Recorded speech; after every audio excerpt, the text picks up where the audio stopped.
अकोला शहरातील राऊतवाडी परिसरात नाल्याच्या बांधकामादरम्यान पाणी पुरवठा करणारी मुख्य पाईपलाईन फुटल्याने नागरिकांसमोर नव्या संकटाची निर्मिती झाली आहे।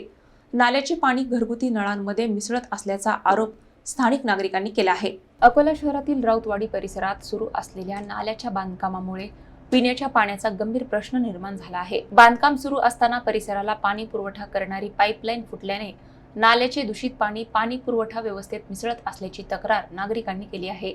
आधीच महानगरपालिकेकडून 6 ते 7 दिवसांच्या अंतराने पाणी पुरवठा केला जात असताना आता दूषित पाणी नळाद्वारे घरांमध्ये येत असल्याने नागरिकांमध्ये भीती आणि नाराजीचे वातावरण निर्माण झाले आहे। दूषित पाण्यामुळे आरोग्याचा प्रश्नही ऐरणीवर आला असून लहान मुले, ज्येष्ठ नागरिक आणि महिलांच्या आरोग्याबाबत चिंता व्यक्त केली जात आहे।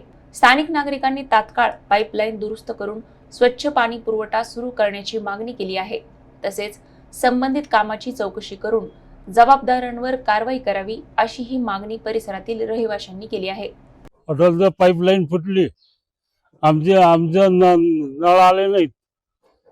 हे हप्त्याचे 6-7 दिवसानंतर पाणी येते आणि आज झालं तर इतकं गढूळ पाणी आहे।